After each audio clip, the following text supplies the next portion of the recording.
This is by far one of the largest wealth transfers in history. As you're watching this video, there are billions of dollars moving from one group of people to another because of the war in Iran. There are a lot of people losing because of this war. You're probably one of the losers because they're using your money to fund this war. But what if I told you that on the other side, there are a lot of people who are actually making billions of dollars out of this war every single day? So you might think at first glance that oil prices have increased so much. That's why whoever has a lot of oil right now is probably making a lot of money, such as oil companies. But what if I told you that's not true? The real winners of this war has absolutely nothing to do with oil. Let me explain. The largest losers of this war are probably soldiers, because soldiers are putting their lives on the front line. If you lose your life because of this war, nothing actually matters. Secondly, the US taxpayers are the largest losers. Why? Because one way or another, you will pay the price of this war. Right now, the government is funding this war entirely with debt. But this debt must be paid one day, which means that either the government is going to raise taxes on you, or maybe simply they will devalue the dollar, so you will pay the price anyways. Middle Eastern countries are suffering as well because they're stuck in Middle East and they don't have access to the Strait of Hormuz. So their oil is not getting out of these countries, and all other necessities that these countries need is also not getting. And at the same time, they're also at war with Iran. But Iran is probably the largest loser of this war. Why? Because Iran is getting bombed directly. They're not just losing economically this war, but rather they're also losing a lot of lives because of this war. European countries, China, Japan, and all other nations that very heavily depend on the price of oil are suffering. Imagine you're Japan and you import 95% of your oil from Middle East, and now there is no more oil coming into your country. In 6 months from now, the entire Japanese economy could probably collapse. The same thing you can say about China. Take the European countries. They don't import a lot of oil from Middle East, but they really depend on oil. So rising oil prices means that factories will be closing down in Germany, the UK, France, and the rest of the European countries. So everybody is in panic because everybody is losing this war, or everybody is losing because of this war. But guess who is profiting from this war? Wall Street. And this might not seem logical at first glance, but billions of dollars is moving from this group of people into another group of people. And this group of people is very small, even though that at first glance, they seem like they have nothing to do with this war. When you look at the price of oil, you see that it is fluctuating very heavily. One day it's $115, tomorrow it's $90. But what if I told you that this is not the price of oil? Wait a second, it seems like the price of oil. This is the price of futures.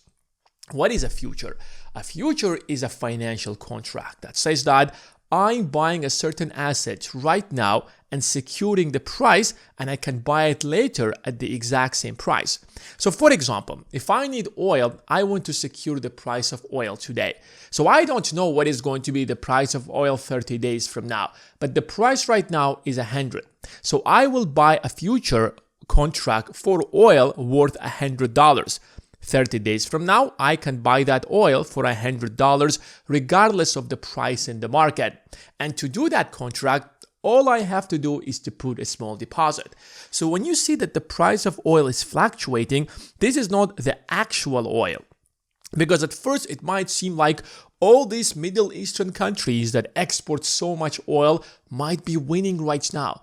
But guess what? They are not. They're sitting on so much oil that they cannot possibly sell. But guess who is actually speculating and trading these oil futures? Exactly, Wall Street. So even though that Wall Street don't own any oil whatsoever, they're playing around with price of futures and they're making billions of dollars every single day. You see, oil is the bloodline of the economy. At first, it might seem like oil doesn't actually represent a huge percentage of the global GDP. Let's look at electrical cars. Let's look at SpaceX. Let's look at all other technologies. But if you don't have oil, you don't have an economy. So nothing actually matters. Facebook doesn't matter, Meta doesn't matter, your Twitter doesn't matter, internet doesn't matter, because there is no oil to run the economy in the first place, which is why the first thing that you would do as a country is to secure the price of oil. Even if there is small uncertainty in the future, the first thing you would do is that you will start massively buying oil. But you can't just buy a lot of oil. The only thing that you can do is buy futures contracts that will secure the price of oil for you. So people are actually buying oil based on their expectations about the future price of oil. If people believe that the price of oil will rise, they will buy a lot of futures today. If they believe that the price of oil is going to plummet, then they will sell a lot of futures. And when there is panic in the market, that demand is actually being driven by emotions and not real logic. And Wall Street right now is playing around with this and making billions of dollars. Let me show you how. So right before the war starts, Wall Street knows that there is going to be a disruption of oil in the world. And that means that there is going to be a panic demand in the market. So Wall Street starts buying a lot of futures. They can even buy so much futures to drive the price of oil artificially.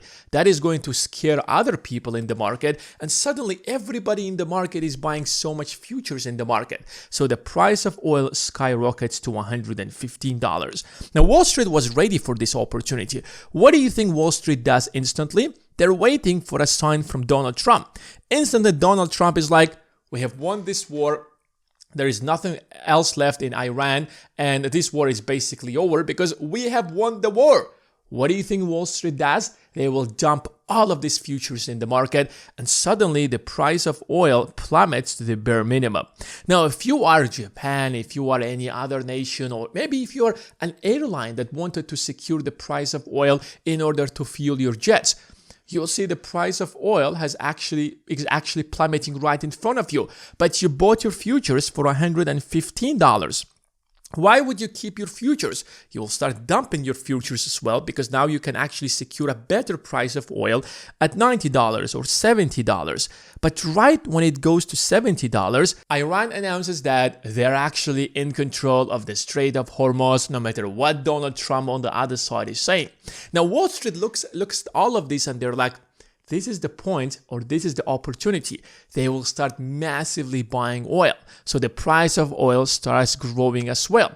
There is so much media attention in the world that not a single oil tanker can actually cross the Strait of Hormuz, and everybody panics. Japan panics, UK panics. Other businesses panic and they start buying a lot of futures to secure the price of oil before the price of oil actually rises. So the price of oil keeps rising. And then suddenly the next day, Donald Trump comes out and says that Trump calms everybody down. And Wall Street massively starts selling their futures. So the price of oil goes down. So all these people who actually purchase these futures at a higher price, they will look at the market and they're like, wait a second, why would we pay the price for the price of oil $90 when the price in the market right now is $87?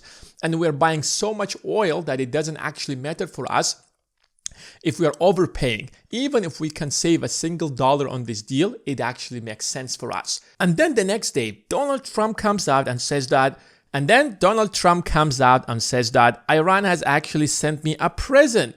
So there is a war is happening. You have decapitated all the leaders of Iran, and now you're claiming that Iran has actually sent you a birthday gift as a sign of a goodwill. What do you think that does to the markets? It sends so much mixed signals to the market, and Wall Street perfectly knows how to play around with these signals. So Wall Street instantly starts dumping. That will create headlines. All other members or everybody else who is buying and selling these futures in the market, they will have to act as well. Why? Because every single dollar in the market actually matters, since these people are buying huge amounts of oil and they have to buy and sell them based on the fluctuations of the price. And then the next day, Iran comes out and says that there are no negotiations with Donald Trump. We haven't actually even talked to the Trump administration since the beginning of war. So we don't know with whom Donald Trump is negotiating on the other side. What do you think happens in the market? The media starts talking about the fact that Donald Trump just came out with this story and has nothing to do with the reality. So there is another panic in the market. And Wall Street perfectly plays with this panic. They start massively buying futures. The price of futures rises as well. Again, everybody starts buying a lot of futures because everybody wants to secure the price of oil. Since if you don't have oil, you do not have an economy. And then the price of oil starts rising. And then the next day, Donald Trump comes out and says that, you know what? I will be running the Strait of Hormuz alongside with Ayatollah. So we are a new team, Donald Trump and the Ayatollah of Iran.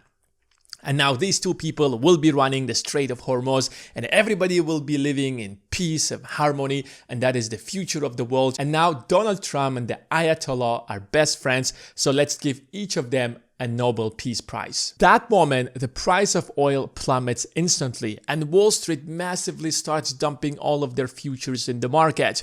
And then the next day, Donald Trump says that I've actually sent a 15-point plan to Iran and they're about to actually accept this plan. And that means that that is the end of war. So the Strait of Hormuz is going to be open. But then the price of oil starts actually falling down. And then the next day, White House says that we don't know what 15-point plan are you talking about. We haven't actually heard about it, but it literally came from the mouth of the President of the United States. So every single day, Donald Trump is basically playing with the market, which is why you are seeing so much fluctuations. And Wall Street is making a lot of money. So countries whose futures depends on this oil actually must act right now. So if you think that these are the oil companies that are making so much money or the countries that have so much oil, they're actually suffering. The people who are massively profiting from this war have nothing to do with oil. They don't have oil. They're sitting in very nice suits in Wall Street and simply playing around with the fluctuations of the price and making billions of dollars. Well, the average people in these countries are paying the price for that. When these countries are actually paying so much to secure the price of oil, they are using taxpayers' money. And that includes the UK, the European countries, and pretty much all other nations. You see, the problem with our economy is that money is not made by building things right now. If you look at the US economy, who is making most of the money? Are the people who are actually building real stuff and selling them are making most of the money? Or people who are actually playing with money and are making money with money? Of course, it is the latter. It is the Wall Street. You don't have to produce or manufacture anything. You don't have to add any value to anybody to make money. You are basically making money by speculating. You are basically making money by turning money into money. And this is not a good idea because sooner or later it is going to destroy the entire economy. Do you want me to give you an example? Let's go back to 2008. These people started making money with money. At the end of the day, they have created the largest bubble probably in the history of the United States and crushed not just the US economy in 2008, but they crushed the entire global economy. And guess what did we do to save it? Exactly. We simply ask the central banks in all of these countries, not just the United States, but the UK, the European Central Bank, the Japanese Central Bank, please print money, devalue the value of our currencies, and let's get out of this crisis. Well, these people made so much money by turning money into money, and this happens every single time. The reason that most people are suffering financially, not because they are lazy, but rather they don't know how the system works. The modern financial system works in such a way that you have to learn how to turn money into money. If you solely rely on actually adding value and building stuff, you're never going to become financially independent. And that's why it's so important to master investing. That's why it's so important to learn how markets works. And that's why I created the Investing Academy with a mission to help every single person to master finance, to master the markets, so that they can also turn money into money. When you master that skill, then you are financially free. You're set for the rest of your life. And how do you join the Investing Academy? Well, the link is in the description of this video.